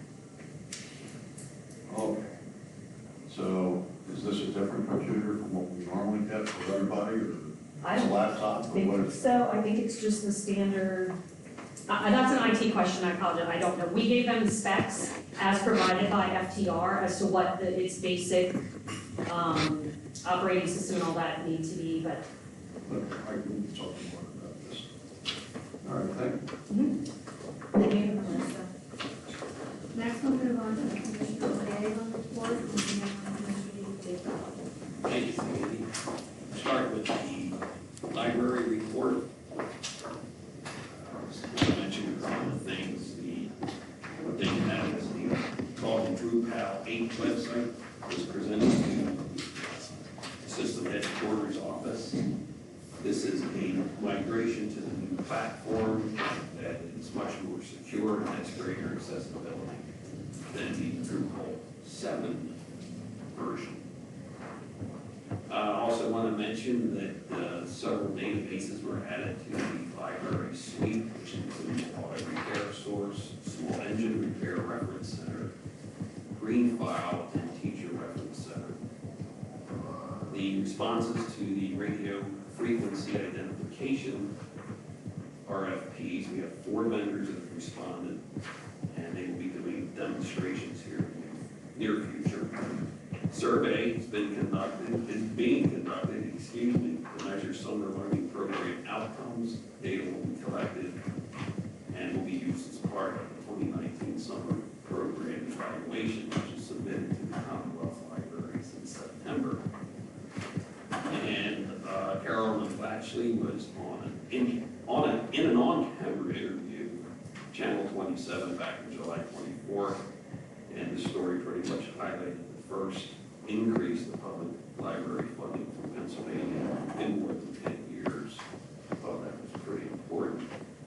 Also, the library system received a $25,000 grant from the John J. Snyder Jr. Fund for Historic Preservation in Lancaster County for repairs to the roof of the new addition of the Amelia Gibbon Library. And that is all I have for the library, Sandy. I do want to make just a comment on a meeting I was invited to on August 20th. Barney Klein invited me to the PA House Policy Committee meeting, which was held at the Army Heritage and Education Center. There were a number of state reps there on the panel. I simply was in the crowd just observing. The purpose of the meeting was to give employers a chance to discuss workforce development and concerns they had. Just a couple of highlights. Representatives from giant food stores were there. Their main concern right now, they have a shortage of truck drivers. So that was good to know. There were people there in the fruit growing business, and what we had heard as far as regarding apple cider, a number of townships, none of which in Cumberland County, but apparently have such ordinances that are really hurting some of our fruit growers. And it was good to hear that, really hear that none of them were in Cumberland County, but still, it was good that our state reps heard this, because some of the people attended are saying that some people may have to sell their farms due to such restrictive township ordinances. We also had some complaints that the municipality's planning code needs to be updated. I've heard that comment for many years now. I don't know what's going on with that. There was also a comment too about Pennsylvania having the highest corporate taxes in the country. And another thing that the giant folks pointed out is, as you know, some of the grocery stores we have, food markets we have around here, do offer now sales of wine and beer. They're saying that the LCB rules are very strict, particularly regarding seating, aisleways, and so forth. Folks made a good point that when people come in to buy wine and beer, most of them just buy it and go. They don't sit there and pop it and have a good time. So, very interesting conversation, and hopefully our state group will address these concerns. That's all I have to say. Thank you, Commissioner. Thank you. Mr. Percival. Yeah, I just can't let that one thing go. You know, The fact of the matter is the vast majority of the businesses in Pennsylvania pay at the rate of the personal income tax, 3.07%. That's if they pay taxes. There's a high corporate net income tax rate, but very few corporations actually pay that. So I think that's important to point out. Most of our businesses are limited partnerships and so forth. They pay the peanut too. Okay, so I'm sorry. The county's agricultural land preservation board met Wednesday morning, August 14th. There was an update on the status of the program. Stephanie reported, and they're finishing up on the 2017 and 2018 farms, as most have gone to settlement or the process of settlement. Appraisals are underway on the 2019 farm selected for preservation. A final report was issued, and I've got a copy from Alex here. On the annual inspection of all preserved farms in Cumberland County to ensure compliance with the terms of the deed of agricultural conservation easement.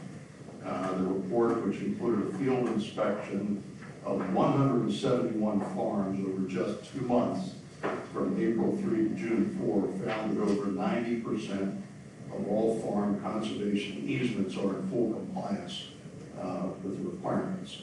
No major violations were observed, and overall results reflect an improvement in 2018. The task and report, conducted and prepared primarily by Melissa Nelson and other planning department staff, is no small feat. I want to commend them for the job that was done. I think the report was very well done, and I shared a copy with my colleagues this morning. On other matters, there was a discussion of the plans for the county's scheduled celebration of having reached the milestone of preserving 20,000 acres of prime farmland in perpetuity in the county, a celebration that will take place on Thursday, September 26th at 11 a.m. at the Paulus Farm at 1216 South York Street, Mechanicsburg, which is really up around the township. And was mentioned by Boyd Weary, who was the chair of the Agricultural Land Preservation Board. He was recently at an event in Newville where two young people, 12 to 13, had, if I understood correctly, done essays on farmland preservation. And I think it would be good. I'm going to try to get in touch with him, see whether they probably at school, but see whether or not we might be able to get some information in the copies of those essays, or perhaps the students participating in the event on Thursday, September 26th. Also during the meeting, Ag Land Preservation Board member Adam Denlinger announced that he has accepted a job offer at the State Department of Agriculture. And unfortunately, because of his new work assignment, he won't be able to make the meetings of the Ag Land Preservation Board. And so therefore he is tendering his resignation. And my understanding is that we've got a press release in the works seeking individuals who might be interested in volunteering to serve on the board. Adams was an at-large seat, meaning that anyone who resides in Cumberland County and who has an interest in farmland preservation certainly. Yeah, well, in farm, in that part, that's good. Okay. Thank you.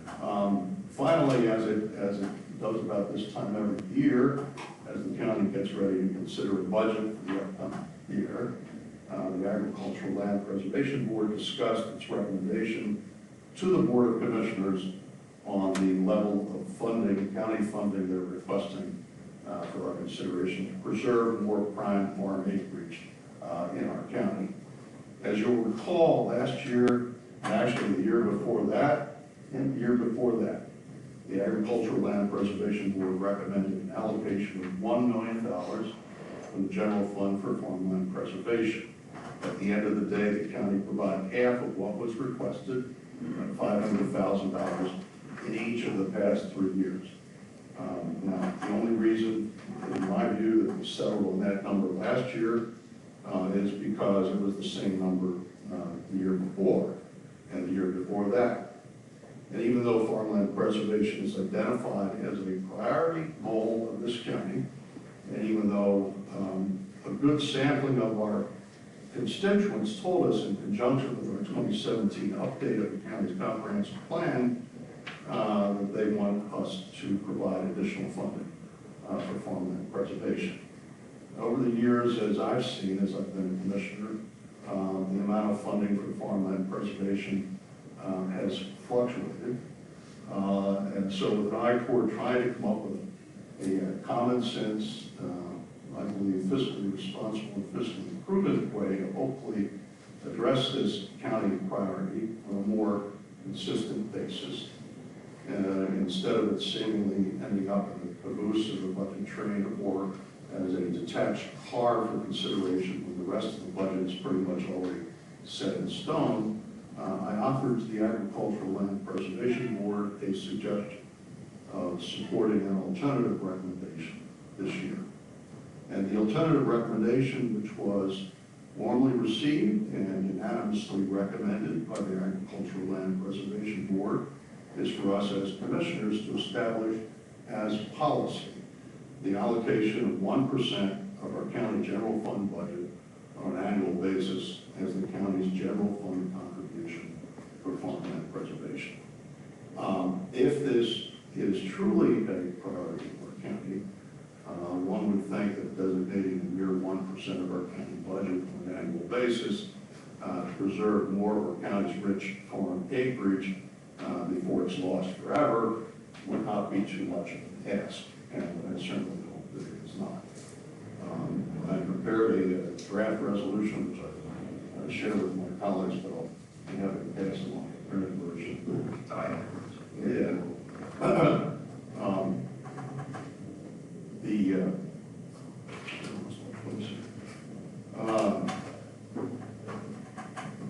If we were in place this past year, if this had been in place, this policy this past year, 1% of the county budget would have provided for general fund contribution of approximately $870,000, less than the $1 million recommended last year, and the year before that, by the Preservation Board, but more than the $500,000 allocated.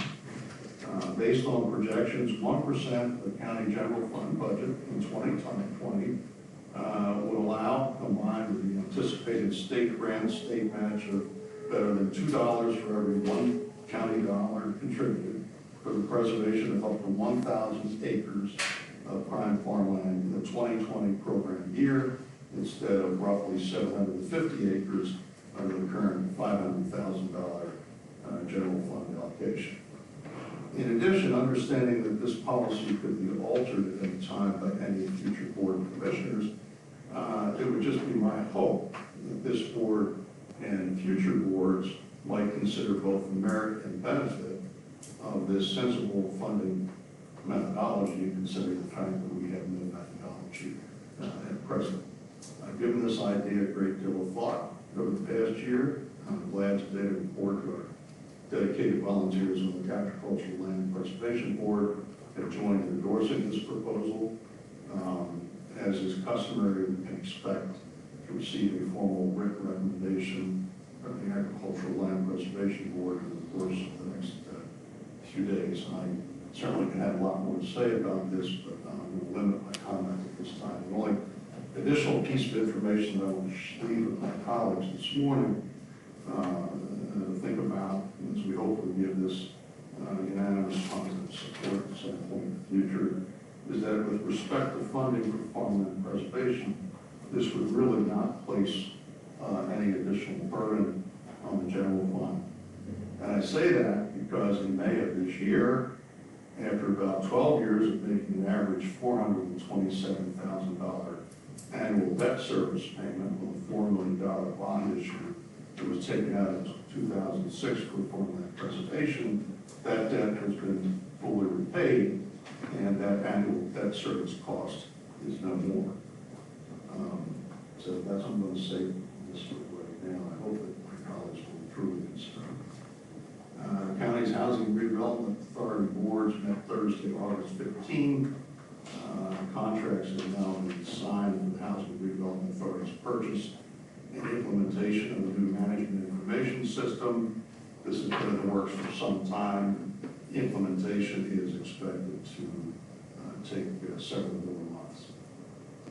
There is some optimism that the new 2-year federal budget agreement reached by the Trump administration may result in some additional funding for community development block grants, the home program and the housing choice voucher program.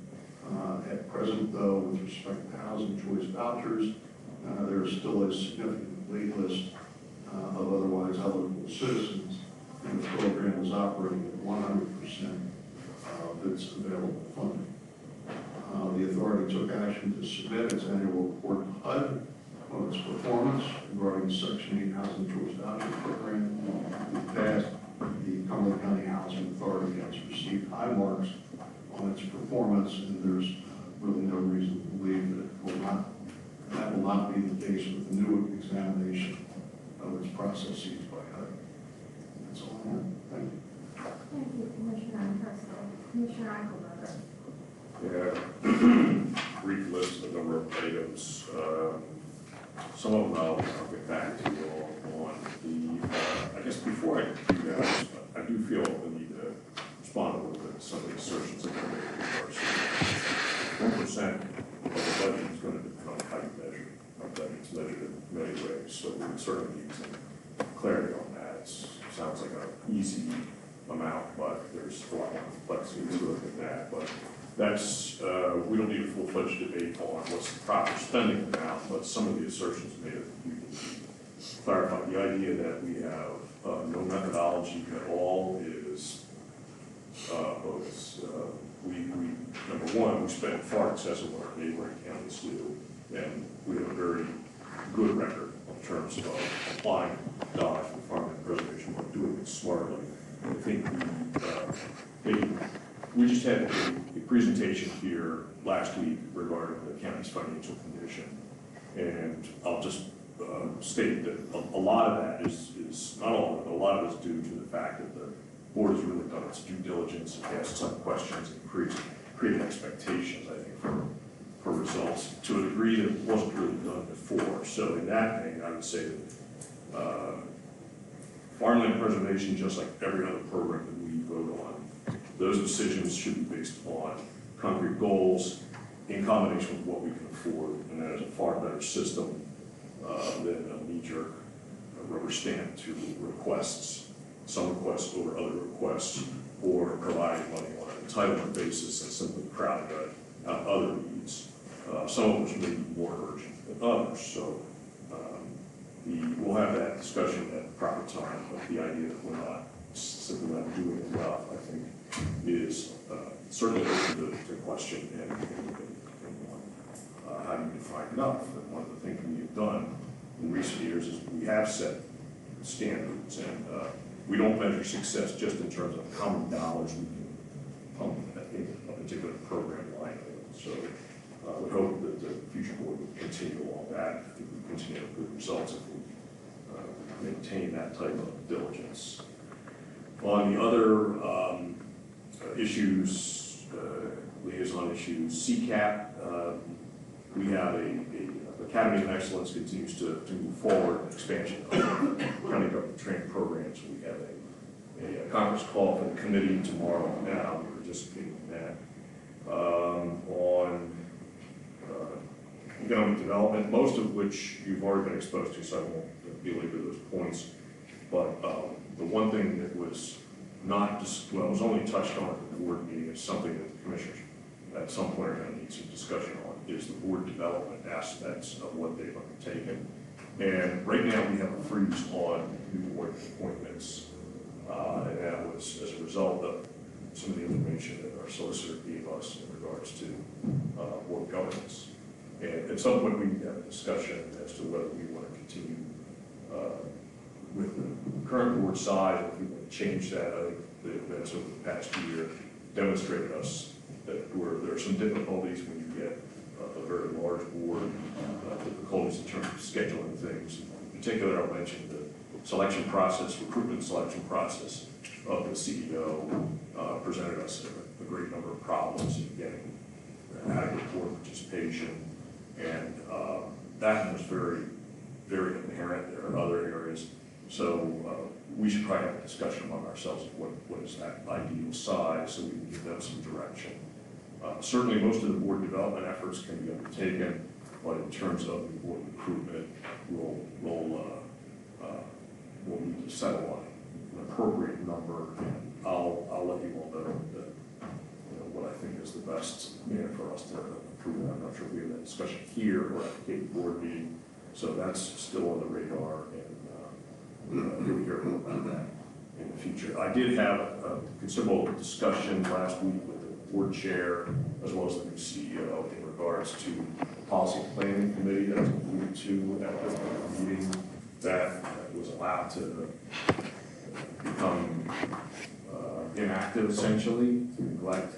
And now, of course, we're moving into the next cycle, our ongoing, hopefully ongoing strategic planning effort.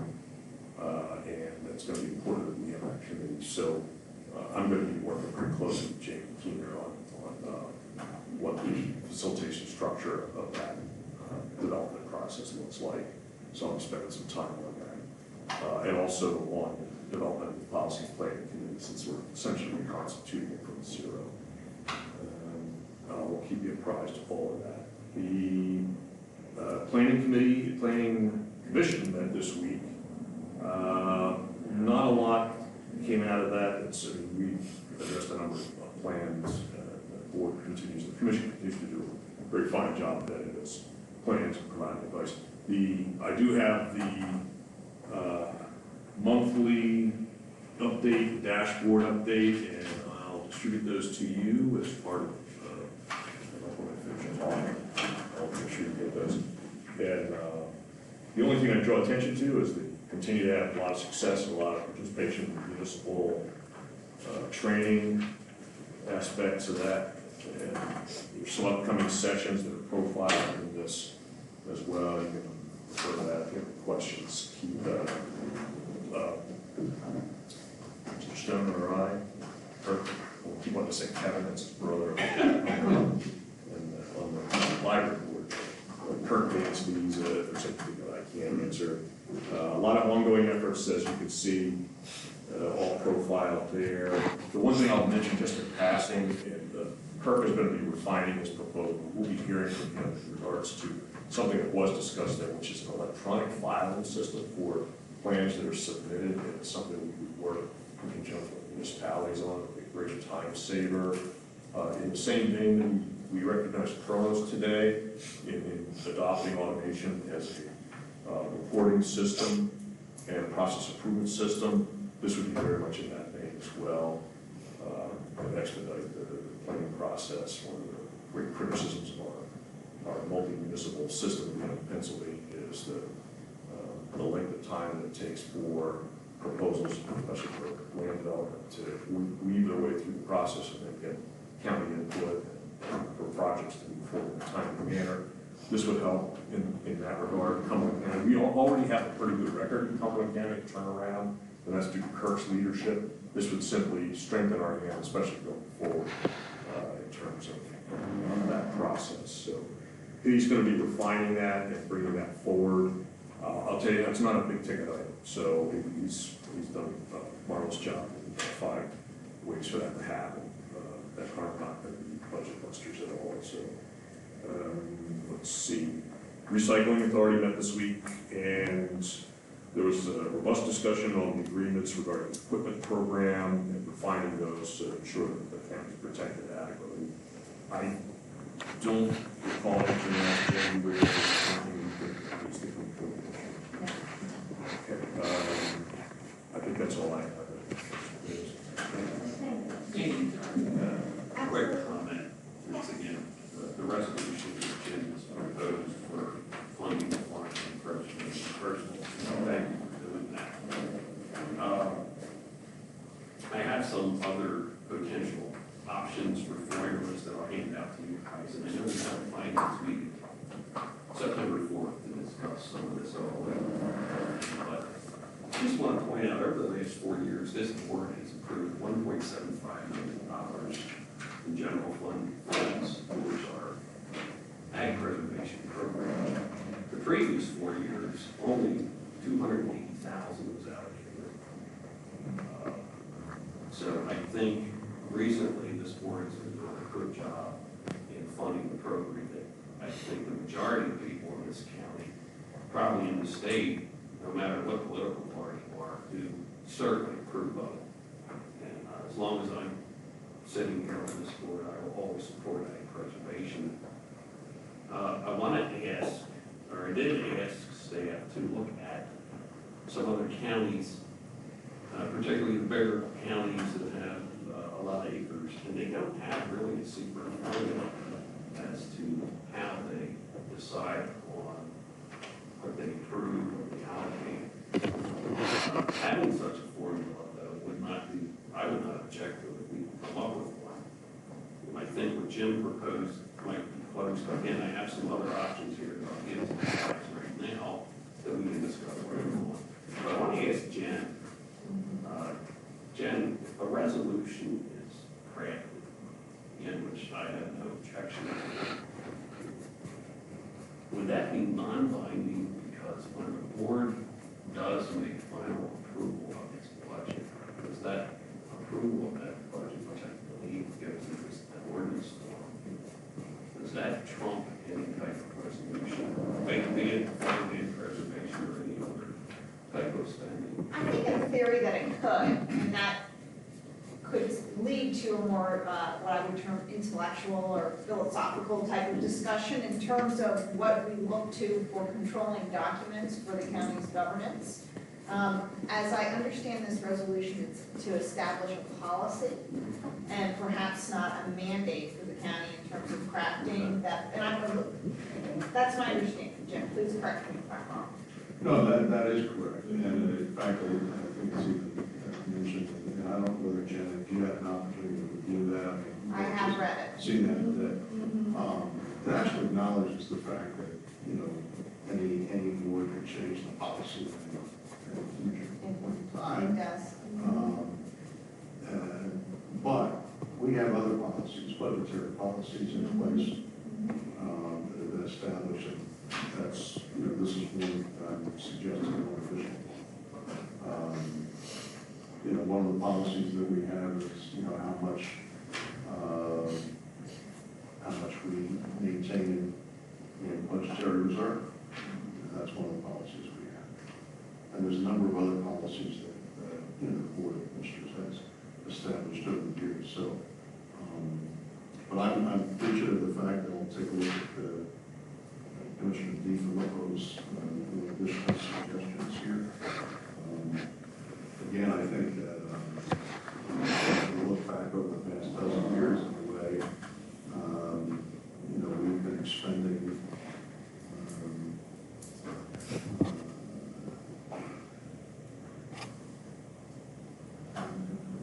$427,830 annually on the payment, on an annual debt service payment that was on a bond issue taken out for farmland preservation. That no longer exists because the bond was paid off in May of this year.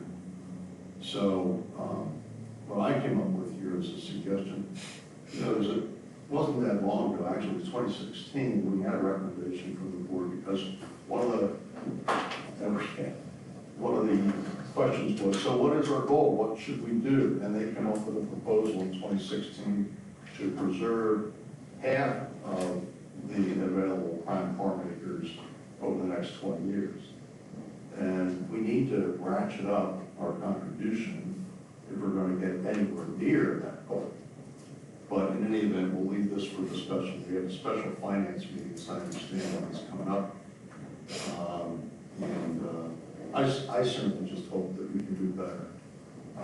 And I know what happened in the years when I first got elected here and why we had to do what we did. And it was a shame in a way that farmland preservation ended up getting hurt at a time when we had the economic downturn and the need for both cost cutting and an increase in taxes, which nobody liked.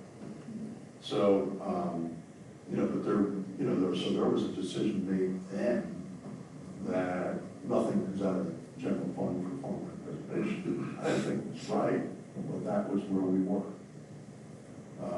So this would actually help to address that in the future. Jim, thanks for answering my question. Is there anything else?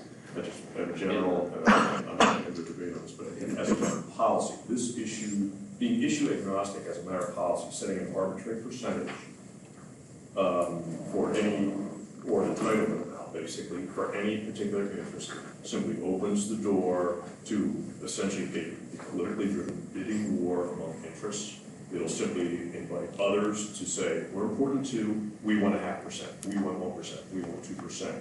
And then you're making your budget decisions based on those pressures instead of on what we've emphasized in my time here, which is, what are the results we're trying to achieve?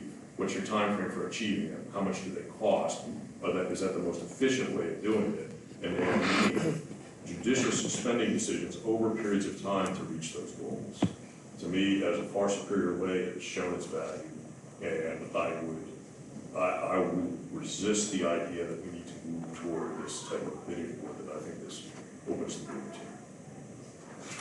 Jim, do you have any comments, additional comments on just the resolution process itself? I had a question for the phrase in the last clause or paragraph of the resolution, where the policy would remain in effect unless otherwise amended, et cetera. Jim had referenced that, of course, a few moments ago, but with the phrase in consultation with the County's Agricultural Land Preservation Board. I don't know, I'd like to see that language be further tightened up, so to speak. I don't know if, Jim, you're suggesting that the preservation The board. process is Yeah. that the just be to, whatever the Board of Commissioners decides, the Board of Commissioners decides. I figured that's what you meant. However, I thought it was important that there be a discussion with, the agricultural land. I mean, these folks dedicate a lot of time and energy on this issue. And so that was the thought process there. It's just, I think that they should be apprised as to the decision making or thought process of the Board of Commissioners if there's going to be a change in policy. Jim, thank you. Fellow commissioners, I do go through what are the options. And actually, staff put together one of my week, but we'll get into that first thing. That's all I have to say. Okay, thank you, Commissioners. I would like to report that executive sessions were held on the following day for 2019, August 13th at 11 a.m. and 2 p.m. regarding personnel issues. I would also like to request an executive session be held directly following this meeting regarding personnel issues. Is there any other business that needs to come before the board? Okay, hearing none, we are adjourned. Thank you.